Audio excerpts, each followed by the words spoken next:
کی ہم تمہیں قتل کریں گے, ہمیں خوراک کی ضرورت نہیں ہے. اس نے کہا خوراک چاہیے, سال کے لے جاؤ, 2 سال کے لے جاؤ, اسلام کی بات نہ کرو. آج امریکہ بھی یہی کہتا ہے پیسہ چاہیے لے لو, اسلام کی بات نہ کرو.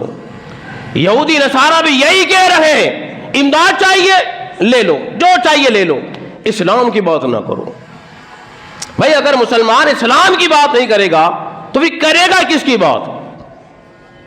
مسلمان تو کرے گا اسلام کی بات, وہ تو رسول اللہ کی بات کرے گا, وہ تو جب جب بات کرے گا قرآن و سنت کی بات کرے گا. مسلمان جو ہے وہ بکنے والا نہیں ہوتا, وہ جان تو دے دے اسلام سے پھرنے والا نہیں ہوتا. اور جو بک جائے, کوئی ڈالر بک جائے, کوئی ریال پہ بک جائے, سعودیہ کا جو حال ہو رہا ہے آپ کے سامنے, درس قرآن کے اندر انشاءاللہ ہم اس پہ بات کریں گے. تو آپ نے واضح طور پیغام دے دیا, وہ اپنے پیسوں کی گھمنڈ میں نہ رہنا.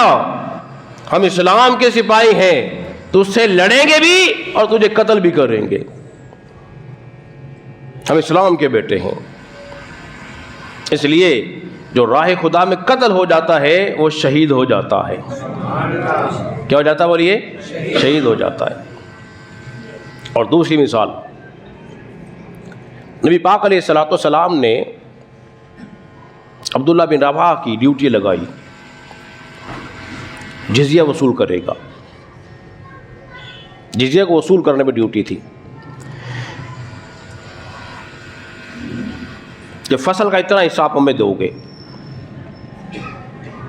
ایک دن انہوں نے میٹنگ کی کہ بہت سارا پیسہ چلا جاتا ہے, تو کیوں نہ عبداللہ بن رواحہ کے سامنے کوئی پیشکش کی جائے, ہو سکتا ہے کہ وہ قبول کر لیں. ان کا اپنا گمان تھا. میٹنگ کرنے کے بعد جب عبداللہ بن رواحہ جب سال میں آتے اور سارا آڈٹ کرتے, لکھتے کس کی زمین سے کتنی فصل ہوئی ہے, اس کا اتنا حصہ اسلام کا ہے تو لیں گے. اکیلے تنہا آتے اور مال لے جاتے, لکھ کے چلے جاتے. جب وہ آئے عبداللہ بن رواحہ جب آ گئے نا, انہوں نے آپ کو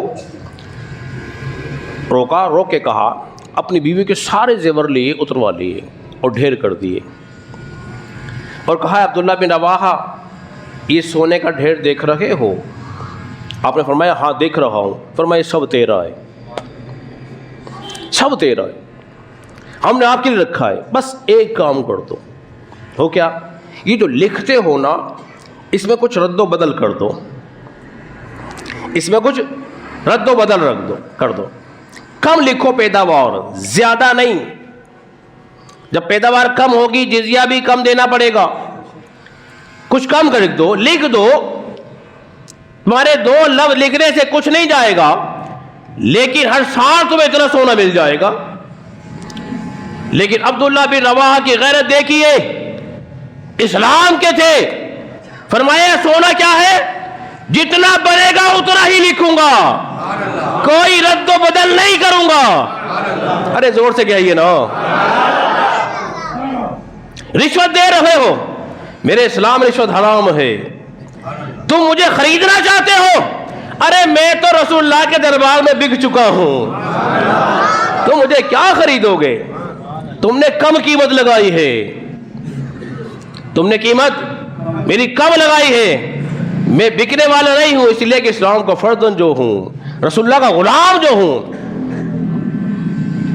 وہ سمجھ رہے تھے کہ شاید پیسے کی چمک دمک دیکھ کر انسان پھسل جائے گا. کوئی دیکھنے والا بھی نہیں تھا, کوئی ویڈیو بھی نہیں بن رہی تھی, کوئی کیمرے بھی لگے ہوئے نہیں تھے, اکیلے تنہا تھے. مگر چونکہ اسلام دل میں تھا, رسول اللہ کی محبت دل میں تھی, آپ نے فرمایا جیسا ہے ویسا ہی لکھوں گا. اسلام کی بات. جب اس طرح اسلام کسی کے دل میں رس بس جائے نا, حضرات محترم ماں باپ نے میں نے غور کرنا ہے. کیا معمول زندگی ہمارے اسلام والے ہیں یا غیر اسلامی ہیں؟ یہ فیصلہ آپ نے کرنا ہے.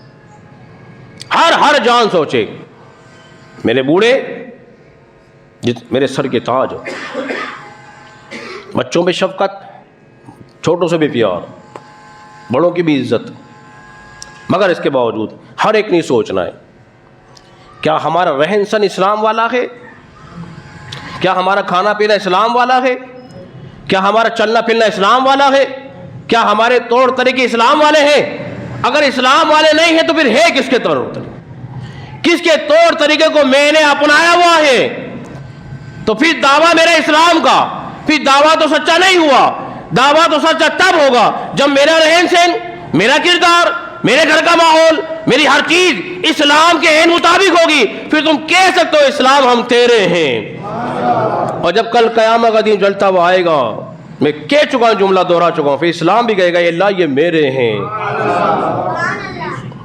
تبھی ممکن ہے جب رسول اللہ کی محبت دل میں ہوگی۔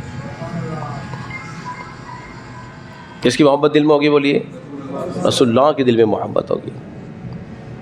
آج اسلام کی جو نعمت ملی ہے کہیں اور سے نہیں ملی ہے، ہمیں رسول اللہ کی ذات سے ملی ہے۔ جو کچھ مل رہا ہے رسول اللہ سے مل رہا ہے۔ اور یہ بھی ذہن میں نہ رکھیے گا کہ جس کو اللہ خوب عطا کر رہا ہے یہ غیر مسلم مال و دولت کی فراوانی آ رہی ہے اللہ راضی ہے، نہیں، یہ اللہ کے راضی ہونے کی دلیل نہیں ہے، آزمائش ہے، اللہ آزما رہا ہے۔ جس کو عروج ہے اس کو زوال بھی ہے، لیکن جو خاص مقربین بندے ہوتے ہیں نا، جو خاص اس کے پیارے ہوتے ہیں، کسی کا مانگنا اللہ کو بے حد پسند ہوتا ہے، کسی کا مانگنا پسند نہیں ہوتا۔ علماء نے ایک حکایت کو لکھا، ایک شخص کعبے کا طواف کر رہا تھا، طواف کیا، پھر اس نے کہا لبیک، آواز آئی لا لبیک۔ ایک نوجوان نے کہا آواز سننے کے بعد، میں نے کہا کہ تم نے سنا نہیں کیا آواز آئی ہے؟ اس نے کہا نوجوان یہ آواز تو میں 70 سال سے سن رہا ہوں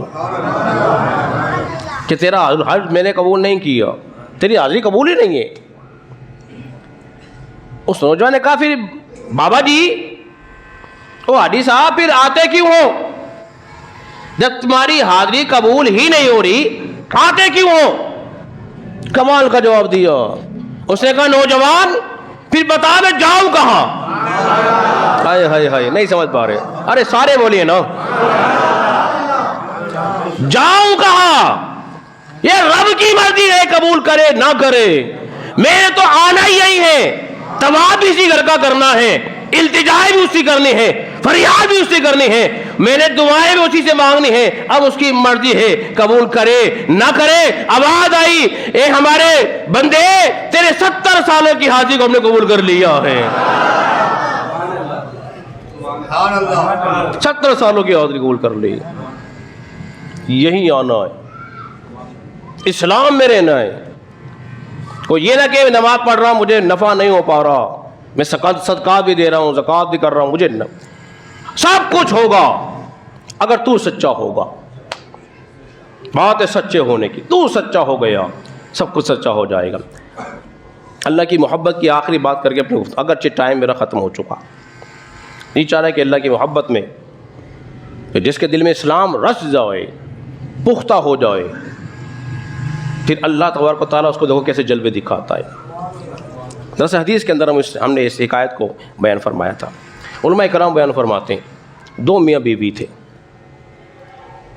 2 میاں بیوی تھے۔ اللہ نے اپنے نبی کی طرف وحی کی اور جا کے کہا کہ جاؤ تم ان سے کہہ دو اب تمہاری عمریں 80 سال رہ گئی ہیں۔ کتنی عمر رہ گئی ہے؟ کتنی رہ گئی ہے؟ 80 سال۔ اب چونکہ تمہارا ایک کوئی عمل خاص ایسا ہے جو ہمیں بڑا پیارا ہے، اب ہم نے یہ کرم کیا ہے تمہارے اس عمل کی وجہ سے کہ تمہارے 80 سال کی جو عمر رہ گئی ہے باقی اس میں سے 40 تنگی والے ہیں، 40 خوشحال والے ہیں۔ 40 سال تنگی والے، 40 سال خوشحالی والے۔ بس ہمارا کرم یہ ہے اب تمہاری مرضی ہے ان میں سے جو چاہے لے لو۔ اللہ نے وحی کی اس نبی کی طرف، وہ نبی گئے ان کے گھر، ان کا شوہر ملا، اللہ کا پیغام سنایا، بھئی تمہاری عمریں اللہ نے لکھ دی ہیں تقدیر کے اندر، اب یہ بدلنے والی نہیں ہیں، عمریں رہ گئی 80 سال، اب اللہ نے تمہیں اختیار دیا ہے، تمہارا کوئی عمل محبوب ہے اللہ کو، تم چاہے تو 40 سال خوشحالی والے لے لو، چاہے تو 40 سال تنگی والے، لیکن ہے 80 سال۔ انہوں نے کہا کیوں نہ بیوی سے مشورہ کر لوں؟ انہوں نے کہا ٹھیک ہے کر لو۔ بیوی سے مشورہ کیا، آنے کے بعد بیوی نے کہا جب عمر 80 سال رہ گئی ہے اور 40 سال تنگی والے ہیں، 40 سال خوشحالی والے ہیں، تو ایسا کرو کہ پہلے 40 سال خوشحالی والے لے لو، مال و دولت والے لے لو۔ انہوں نے کہا ٹھیک ہے بھائی ایسا کرو کہ پہلے 40 جو ہے نا وہ مال و دولت والے کر دو۔ فرمایا بس ہو گئی، اللہ نے لکھ دی۔ وہ تو نبی تو چلے گئے، اپنے گھر کی روانہ ہوئے۔ اب اس کا ایمان دیکھو، جب اللہ نے تقدیر لکھ دی ہے اب غربت آنے والی نہیں ہے۔ اب بیوی گئی کھانا بنانے کے لیے، اس نے تھوڑا سا کھانا ہانڈی میں دیگچی میں چڑھایا، بنانے کے رکھا۔ شوہر نے دیکھا کیا کر رہی ہے؟ انہوں نے کہا کھانا بنا رہی ہوں تیرے اور میرے لیے۔ انہوں نے کہا اب تقدیر لکھی جا چکی ہے، 40 سال تنگی کے نہیں ہے، خوشحالی کے ہیں، اور میرا ایمان یہ ہے اب تنگی آنے والی نہیں ہے۔ تو ایسا کر یہ دیگچی نہ چڑھا، دیگ چڑھا۔ ارے کہیے زور سے، اب یہ دیگچی نہ چڑھا تو دیگ چڑھا۔ میں غریب لاتا ہوں، مسکین لاتا ہوں، فقراء لاتا ہوں، اب میں اور تو نہیں کھائیں گے، سارے مل کے کھائیں گے، سب کھائیں گے، کیونکہ 40 سال جو ہیں وہ خوشحالی والے ہیں، تنگی والے نہیں ہیں۔ جب اس نے دیگیں چڑھانی شروع کی، اللہ نے پھر وحی کی اس نبی کی طرف، کہا ہمارے نبی جائیے ایک چکر اور لگائیے۔ انہوں نے کہا اللہ اب کیا دوبارہ پھر؟ بولے ہاں، اس لیے کہ ان کا وہ عمل بھی ہمیں بڑا بہت پسند آیا ہے جو ہم نے تیری 40 والی لکھی تھی، 40 سال تنگی والے، ہم نے 40 بھی خوشحالی والے کر دیے ہیں، اور 40 بھی خوشحالی والے کر دیے ہیں۔ جب تم اسلام کے پکے ہو جاؤ گے پھر اللہ بھی رحمت کے جلوے سے دکھائے گا۔ اللہ رب العزت کے بارگاہ میں دعا ہے اللہ ہم سب کو سمجھنے اور عمل پیرا ہونے کی توفیق عطا